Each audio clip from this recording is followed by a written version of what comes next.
Julia Carolyn Child was an American cooking teacher, author, and television personality. She is recognized for bringing French cuisine to the American public with her debut cookbook, Mastering the Art of French Cooking, and her subsequent television programs, the most notable of which was The French Chef, which premiered in 1963. All right. Okay, just the way this interview starts is hilarious. I mean, if this doesn't show something of her character, oh my goodness. Okay. 3, 2, 1, go.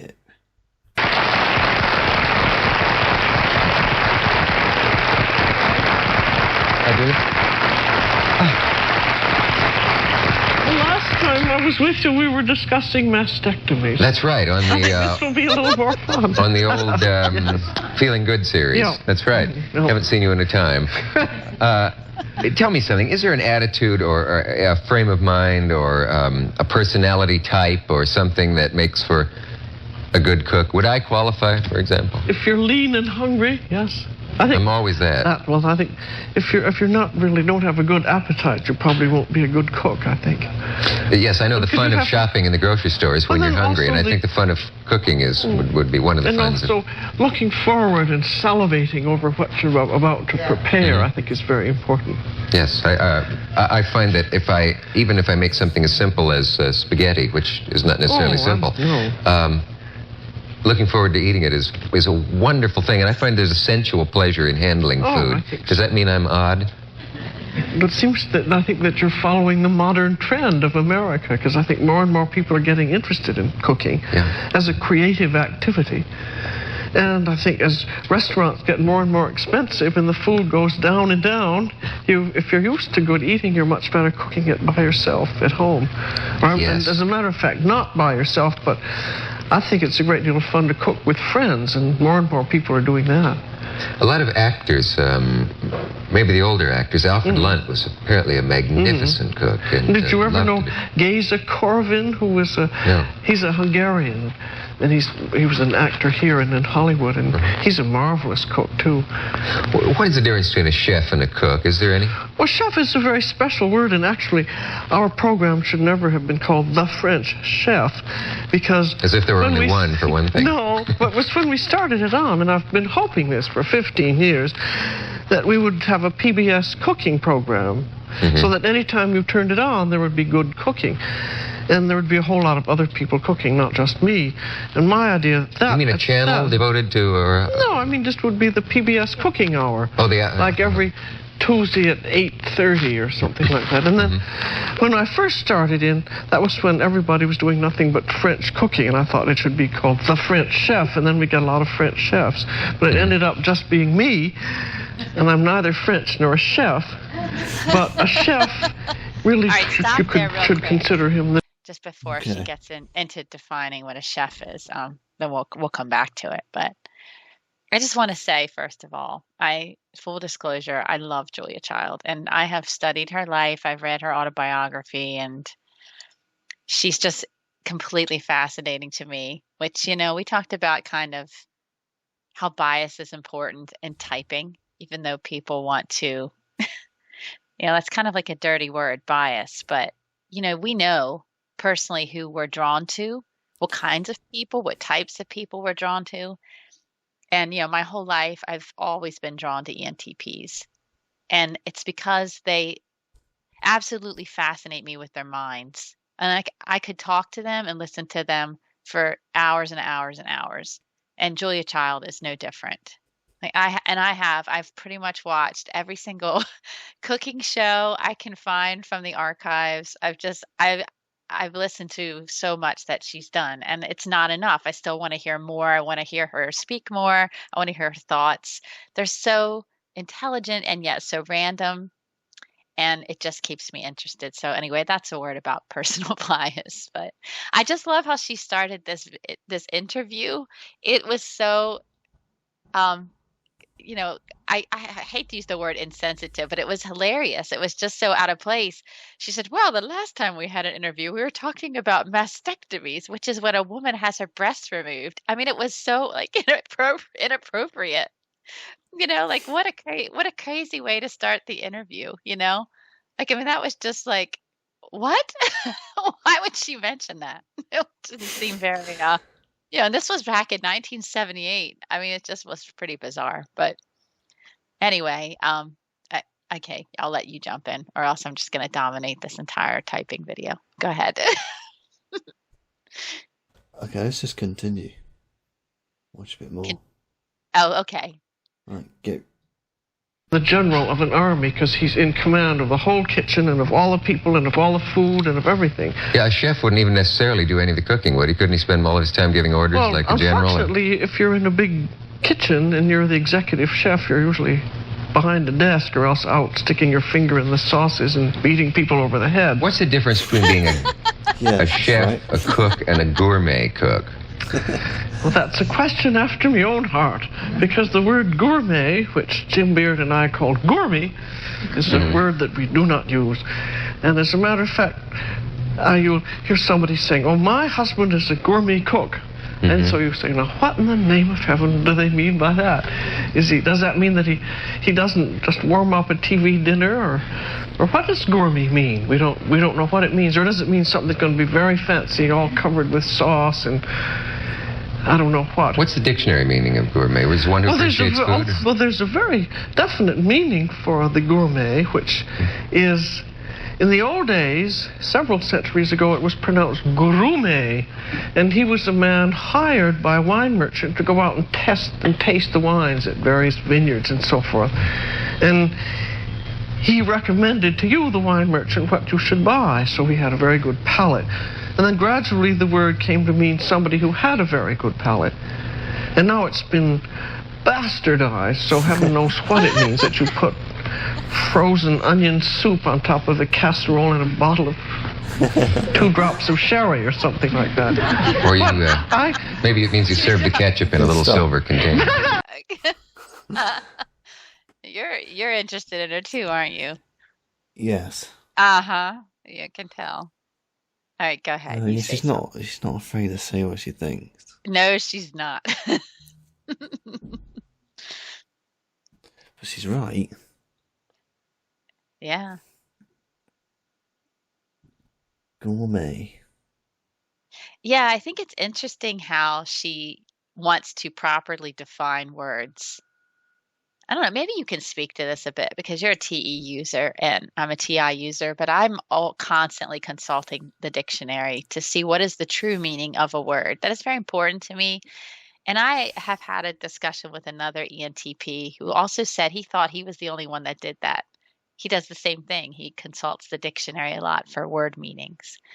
So I don't know. I find that kind of just a little random thing there. I suppose I do as well, really. Mm-hmm. What for, though? Well, the same reason as Julia Child, really. To be right. To be right. Yes, because I don't like it when, it's like, for instance, people say personality type. Right. I don't like that. Yeah. There's loads of things, and then this type has a preference for TE. I don't like that. Mm-hmm. Because it implies something that's not right. Yeah, so but even the way, but I'm just, I know, I don't want to get off on this too much because but it's the way you say it. It's not right. To me, it's not true. And I guess we could argue semantics, but there's a difference in that. But anyway, we shouldn't get off on this because we got to stick to what we're doing here. But I just thought that was kind of interesting. But you do it too. It's just probably, we all do it. It's just the reasons, I guess, may be a bit different. But she just has such an eloquence in her speech. It's like an eloquent craziness. Is that a thing? I don't know.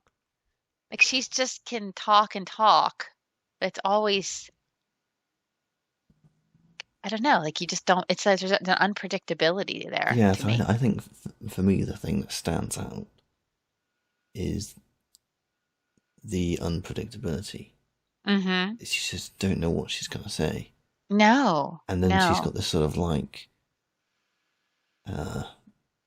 the sort of nonchalant attitude to everything while she says it. Yes. Yes. You know what I mean? So, but I think.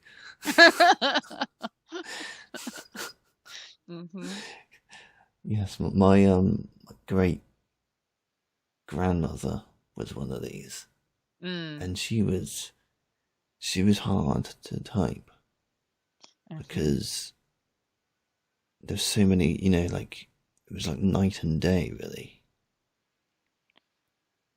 Yeah.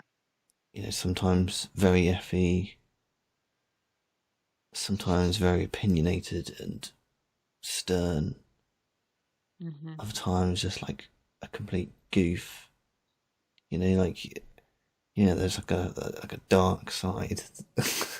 And this woman is very much like her eccentricity. Yeah, eccentricity. Yes, definitely. I mean, obviously, like this is an interview sort of format, but she is the sort of woman I think that would go dancing into a room like my great grandmother at like age 80. Yes. Yeah. Anyway, okay. 3, 2, 1, go. That's probably it. But I don't use that term at all. I use the term good cooking. And one reason in our new series and in this new book, J.C. and Company, I've even gone out of the French titles because I think there's getting to be an awful lot of snobbery about it, about French titles, and then often you scare people away if you call something a quelque chose de Zuliac à la Finoflante. Yes. That confuses people and scares them when all it is just an old fricassee of chicken. Yeah. So why not call it a fricassee of chicken and then have a fanciful French title afterwards? And you do want to be careful of the word gourmand, which means a glutton or one who stuffs himself. Doesn't it? I thought it meant a bloated pig of an eater. No. The gourmand is someone who loves good food and knows what he's eating and has a hearty appetite. But I thought it was to overdo. I thought it had a negative connotation to gourmandize, meant to. Well, that's to be a not glutton. Correct, but the good French word for gluttons is goinfre and goulu.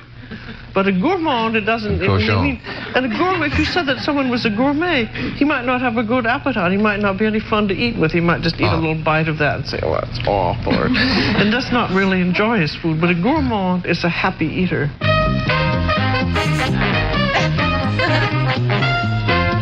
it up just a little so that you can see her face while we keep talking here.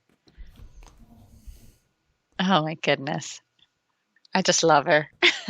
Just the way he was like trying to make entertainment. Yes, I know. She wasn't having it. I know, you're wrong. This is the way it is. You could definitely see the Effie in her.